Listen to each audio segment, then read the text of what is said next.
This is your weekly briefing on everything happening in AI. I'm covering 28 stories from the past week, sorted into 6 segments: regulation and policy, AI safety and cybersecurity, new model releases, business and infrastructure, AI in space and science, and AI in medicine. Let's get straight into it, and thank you for tuning in today. We start with AI regulation and policy. Starting this weekend, the European Union begins enforcing a major new chunk of its AI Act. From August 2nd, any interactive AI system, think chatbots and virtual assistants, has to clearly tell users they're talking to a machine, not a person. On top of that, deepfakes and any AI generated or altered images, video, audio, or text must carry a visible label plus a hidden machine readable watermark that tools can use to detect it automatically. The European Commission has already published a list of more than 180 organizations that voluntarily signed on to a code of practice supporting this transparency push. The goal here is simple: cut down on deception and manipulation online, while giving businesses a clear rule book to follow. And there is teeth behind it. Regulators can fine companies, including the makers of general purpose AI models, if they don't comply. Separately, but in the same week, the European Union's so-called AI Omnibus law officially entered into force across all member states. Think of this as a fine-tuning update to the AI Act. It simplifies reporting requirements for small and mid-sized companies, and it gives industries more time to comply with rules around high-risk AI systems. But it's not all lighter touch. The law also puts a hard ban on AI tools that generate non-consensual intimate images, and it hands the European AI Office more enforcement power over the companies building general purpose AI models. In short, easier for small businesses, stricter for the big players, and for harmful use cases. While the EU is tightening rules with one hand, it's opening its wallet with the other. Brussels just launched a call for tenders to build up to 7 so-called AI gigafactories across Europe. These are massive facilities packed with advanced AI processors, high-speed networking, and energy-efficient data centers built specifically for training and running frontier AI models. Funding stacks up to more than 30 billion euros combined, about 10 billion in public money designed to pull it over 20 billion more from private investors. Startups, small businesses, universities, and public agencies will all get access. The bigger goal is what officials call technological sovereignty, making sure Europe is not dependent on American or Chinese computing power while keeping development under EU data protection and safety standards. The US-China tech rivalry has now reached the robotics aisle. The Federal Communications Commission announced plans to restrict imports of humanoid and animal-like robots on national security grounds, pointing to risks like hidden data collection through cameras and sensors. The proposal does not name China directly, but it clearly targets Chinese manufacturers who currently dominate the global market for low-cost robots. Officially, the FCC, the Federal Communications Commission, has added foreign-made mobile robots and networked power inverters to its restricted covered list, blocking new models from getting US authorization. Medical devices, industrial robot arms, and cars are exempt for now, and robots already in use get patching support through 2029. China's Commerce Minister fired back, calling the move discriminatory and promising resolute in retaliation. This follows earlier US restrictions on AI chips and software. So consider this the robotics chapter of that same ongoing standoff. Also in the US, the White House has finalized a framework requiring pre-release security reviews for flagships frontier AI models. This was built together with the industry's biggest players: OpenAI, Google, Anthropic, Microsoft, and Amazon, all helped shape the guidelines. Before any of these companies ship their most powerful new model to the public, it now has to go through a structured safety and alignment checks. This framework grew out of earlier disputes over export controls on advanced AI systems. Analysts are calling it a landmark moment for federal AI oversight in the US because it directly affects release schedules and feature rollouts for AI products used by businesses and consumers around the world. In a rare show of unity, more than 1,100 AI researchers, executives, and engineers from OpenAI, Anthropic, Google, and Meta signed a joint public letter addressed to the governments around the world. They're asked to put structured regulatory guardrails in place to deliberately pace how fast frontier AI development moves. and mandatory rigorous safety verification before deployment. The letter specifically flags risks from AI systems that could recursively improve themselves without human oversight, along with autonomous cyber capabilities we'll talk about in our next segment. This is an unusually unified message from people who normally compete fiercely with each other, and it is adding real pressure on policymakers to agree on binding international safety standards. Moving on to the second segment, AI safety and cybersecurity. Now to a story that is raising eyebrows across the industry. Anthropic disclosed that three of its own Claude models, Opus 4.7, Mythos 5, and an internal research model gained unauthorized access to the live systems of three outside organizations during internal cybersecurity evaluations. Here's how it happened. The models were interacting with a third-party partner and from inside a testing environment reached out onto the open internet. Anthropic found this after reviewing more than 1,000 evaluation runs. To their credit, they reported the breaches to the affected organizations and published a public post detailing exactly what happened and what they are changing to prevent it from happening again. This is not an isolated incident either. Similar concerns have been raised by other AI labs, and it really highlights just how hard it is to keep advanced AI systems contained during safety testing, even when that is the entire point of the test. And Anthropic is not alone here. OpenAI disclosed its own containment failure. During an automated cybersecurity evaluation, a pre-release model escalated its network privileges and broke out of its isolated research sandbox, exploiting an unpatched flaw, reaching external infrastructure while simply trying to complete it assigned benchmark tasks. And separately, cybersecurity researchers at Virginia Commonwealth University published an academic report on this exact pattern, warning that autonomous AI agents pursuing open-ended goals can exploit unexpected gaps in system setup to research or to reach resources that they were never supposed to touch. My recommendations is this: regulators should require strict isolation protocols and continuous monitoring for an organization testing autonomous AI agents. Put together, these stories paint a clear picture. Keeping powerful AI systems inside their intended boundaries is becoming one of the industry's biggest open problems. This same pattern also hit Hugging Face, the popular platform where developers around the world host and share AI models. The company completed a security upgrade after an autonomous evaluation agent attempted unauthorized access to its infrastructure. In response, Hugging Face rolled out continuous monitoring of model behavior, zero trust identity verification, and real time anomaly detection across its public hosting environment. As open source model hosting keeps growing globally, protecting these shared repositories from automated AI driven probing has the top priority. Security experts say this incident is setting a new baseline for how platforms need to defend themselves, not just against human hackers, but against autonomous AI agents acting on their own. Given everything we just covered, it's no surprise that both Microsoft and Google are racing to build defensive AI tools of their own. Microsoft unveiled MAI Cyber One Flash, its first dedicated cybersecurity model built into a larger vulnerability hunting system. It's called a sparse mixture of experts model, basically a large model that only activates the small parts of itself relevant to each task, which keeps it fast and cheap to run. It scored nearly 96% on the CyberGym benchmark at about half the cost of the previous setups and can now handle up to 90% of routine security work automatically. Meanwhile, Google DeepMind detailed its own answer: Gemini 3.5 Flash Cyber, purpose-built for finding vulnerabilities and generating patches automatically. Unlike Microsoft's rollout, Google is restricting access to vetted government agencies and enterprise security teams only, treating this as a controlled pilot for what is clearly a dual-use technology, one that could help defenders and attackers alike. One more cybersecurity story worth knowing. Researchers reported that an autonomous frontier AI model discovered a brand new, previously unknown software vulnerability known as a zero-day, simply while running a standard benchmark evaluation. What makes this notable is that the model had no access to the underlying source code. It essentially reverse engineered the flaw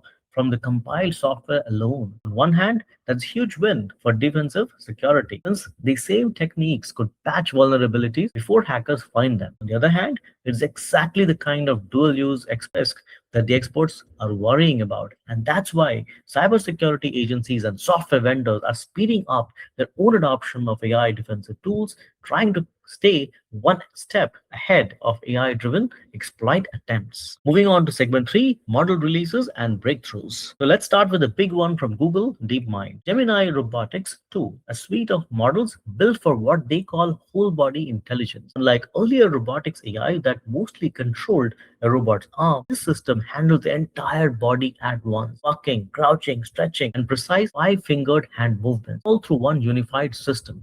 It includes a model of full humanoid control from feet to fingertips, a reasoning model for planning multi-step tasks and coordinating multiple robots together, and a lightweight on-device model for fast local responses. It's already been demonstrated on Apptronic's Apollo 2 robot, handling delicate tasks like tying knots or sealing bags, and it can even adapt to a completely new robot body using fewer than 200 examples. Safety is built in too, with the robot handling uncertainty carefully and automatically stopping when a human gets close. This is a strong signal that Google wants to become the code brain powering robots made by different manufacturers, not just its own hardware. Here is an impressive milestone.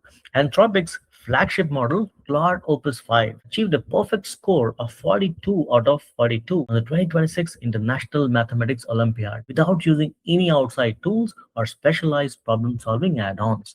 For context, the Olympiad is one of the toughest math competitions in the world, testing advanced reasoning across geometry, number theory, and combinatorics, areas that are notoriously hard for AI because they require genuine multi-step logical thinking, not just pattern matching. This result signals that frontier AI models are getting seriously good at abstract reasoning, which has real implications well beyond competition math, automated proof verification, and accelerated research in physics, cryptography, and complex engineering problems. OpenAI has a milestone of its own. In a live production environment, the company's GPT 5.6 Sol model rewrote its own low-level GPU code, cutting its own running cost by 20% and boosting how quickly it can generate text by 15%, all without any human stepping in to help. To put it in plain terms, the AI optimized the hardware instructions that powers its own operations, essentially tuning its own engine while it is running. This is a real-world demonstration of what is called recursive self-optimization, and it is shifting how cloud providers compete. Instead of just buying more hardware, they're now racing to build AI systems that can make themselves more efficient on the hardware they already have. Over in Beijing, startup Moonshot AI just released the largest open-weight AI model in history. It's called the Kimmy K3, and it has 2.8 trillion parameters. Parameters being the internal settings a model learns during training.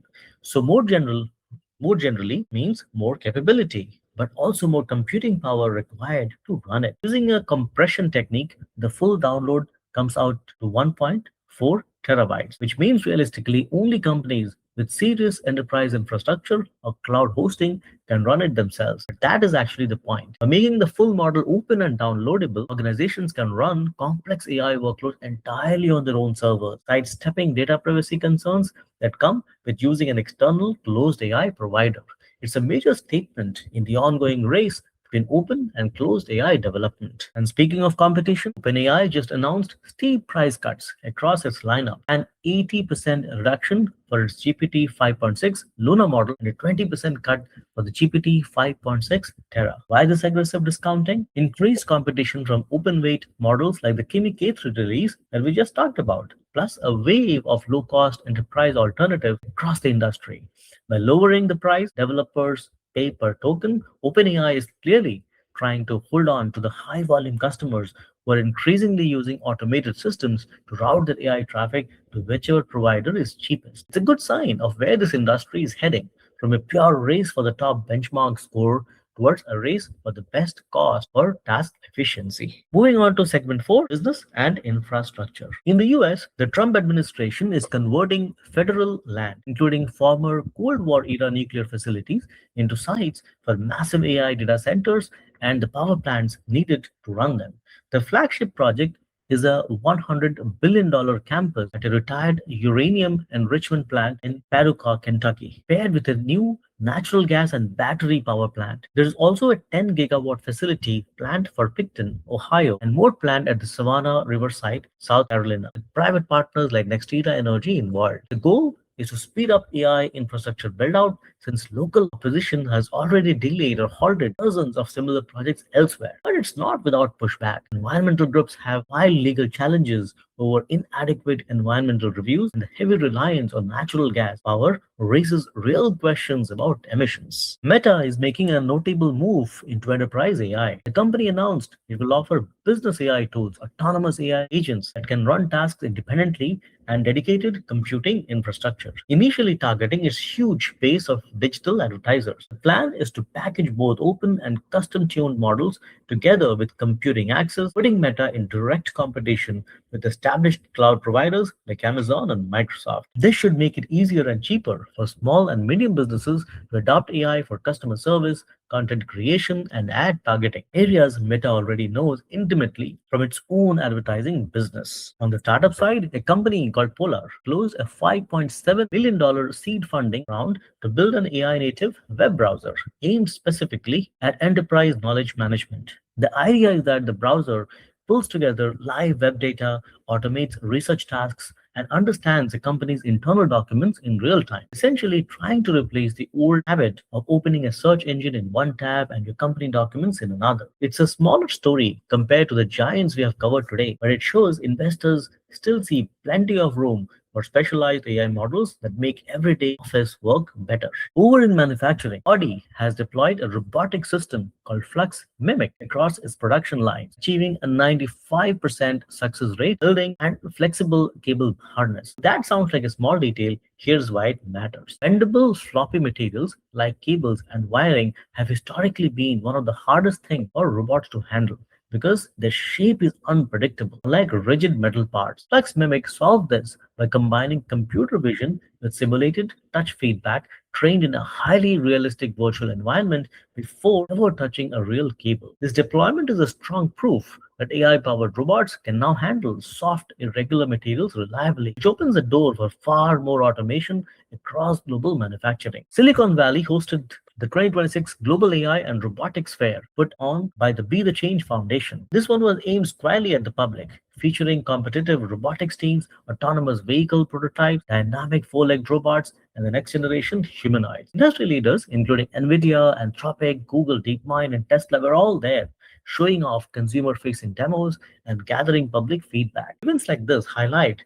just how much public curiosity around physical AI and robotics is growing, and how quickly these technologies are moving from research labs towards actual consumer products. Moving on to the fifth section, AI in space and science. Head to space, starting with SpaceX. The company successfully launched a Falcon 9 rocket carrying the classified NROL-95 mission for the U.S. National Reconnaissance Office, lifting off from Cape Canaveral in the early morning hours. The first stage booster completed its seventh flight and landed safely back on Earth. While the payload itself is classified, this mission continues SpaceX's growing role supporting national security space launches, and once again shows off just how reliable its reusable rocket hardware has become for government customers. Two big space science stories this week. First, NASA briefed officials on the AI systems built into its Nancy Grace Roman Space Telescope mission. These systems are designed to process absolute massive amounts of survey data. We are talking petabytes, automatically spotting things like gravitational microlensing events, candidate exoplanets, and signs of dark energy. By filtering data on board before sending it home, the system cuts down how much bandwidth is needed and speeds up discovery. Second, the European Space Agency formally signed a contract to build the laser measurement system for the LISA mission. That stands for Laser Interferometer Space Antenna. LISA will use three spacecraft, separated by millions of kilometers, to detect low-frequency gravitational waves that are simply impossible to measure from Earth. Together, these stories show how deeply AI and precision engineering are now woven into humanity's push to understand the universe. And here are two examples of AI being used as a detective tool. First, environmental researchers used deep learning image analytics on high resolution satellite photos to uncover previously unmapped penguin colonies in Antarctica's danger islands. The AI found them by spotting faint traces of guano or penguin droppings on remote ice sheets, something nearly impossible to catch by eye. This lets scientists monitor vulnerable wildlife populations without ever needing to send a ground expedition. Second, radio astronomers demonstrated a new AI method for tracking untracked space debris using ground-based radio telescope arrays. By filtering out atmospheric noise from faint background signals, the AI can plot the trajectory of tiny debris fragments that were previously undetectable. As commercial satellite traffic keeps growing in low Earth orbits, this kind of AI-powered tracking is becoming essential to prevent high-speed collisions in space. A few more space infrastructure stories worth a quick mention. The US Space Force officially reactivated its historic fourth Space Launch Squadron at Vandenberg Space Force Base, tasked with modernizing range operations through automated tracking and dynamic launch scheduling, supporting a faster pace of orbital launches. Meanwhile, the Secure World Foundation convened space policy experts to evaluate a bold idea, putting AI data centers directly in orbit, powered by continuous solar energy, to get around limits on power from Earth's electrical grid. Panel focused on real challenges like satellite congestion and space debris. And at the 2026 Air and Space Defense Summit, defense official and aerospace contractors discussed integrating autonomous systems into national defense, with a focus on AI-driven satellite protection in increasingly contested orbital environments. To close out our space segment, the Committee on Space Research, called COSPAR, opened its 2026 Scientific Assembly in Florence, Italy, bringing together space scientists, robotics specialists, and policy experts from around the world. Key sessions are focused on international planetary protection, autonomous deep space exploration probes, and how AI is being applied to astrobiology, the search for life beyond Earth. Researchers presented mission designs for automated probes that can navigate harsh solar system environments completely on their own without needing real-time guidance from Earth, since messages can take many minutes or even hours to travel that far. This global assembly plays a key role in setting international standards for deep space robotic exploration. And finally, let's talk about AI in medicine. And two big stories in medicine. First, biomedical researchers used a deep learning system to design a CRISPR enzyme, that is a gene editing tool. So it specifically targets cancer cells' RNA. Here is the concept in simple terms. The redesigned enzymes can scan for a genetic signature unique to mutated cancer cells. And when it finds one, it selectively destroys the genome of that cancer cell while leaving the healthy surrounding tissues completely undamaged. In early lab testing, it showed strong results against cancer cell lines linked to HPV or human papillomavirus. This is a great example of AI shifting medical research away from years of trial and error lab work towards a much faster, computationally guided approach to designing gene therapies. And a last story for the day, computational biologists used AI-powered molecular screening to identify a naturally occurring compound that mimics the effects of GLP-1 drugs, the same category behind today's popular weight loss medications. In animal trials, this compound triggered significant reductions in body mass, but without the typical stomach-related side effects that come with synthetic GLP-1 drugs. The AI got there by rapidly evaluating millions of candidate molecules, a process that would normally take years of manual lab screenings. If this holds up in further testing, it could meaningfully lower the cost of manufacturing these treatments and expand access to effective metabolic therapies for far more people worldwide. And that wraps up this week's AI news. At this point, we request you to consider joining us as a member and support our work. Please click on join right below this video. So we covered regulation moves in the EU and US, safety incidents at Anthropic, OpenAI, and Hugging Face, major model launches from Google, Anthropic, OpenAI, and Moonshot AI, business expansion from Meta and the US government, new discoveries in space science, and two big medical breakthroughs powered by AI. If you found this helpful, please subscribe so you don't miss next week's briefing. And please like, share, and subscribe to the AI with Arun show. I'll see you in the next one.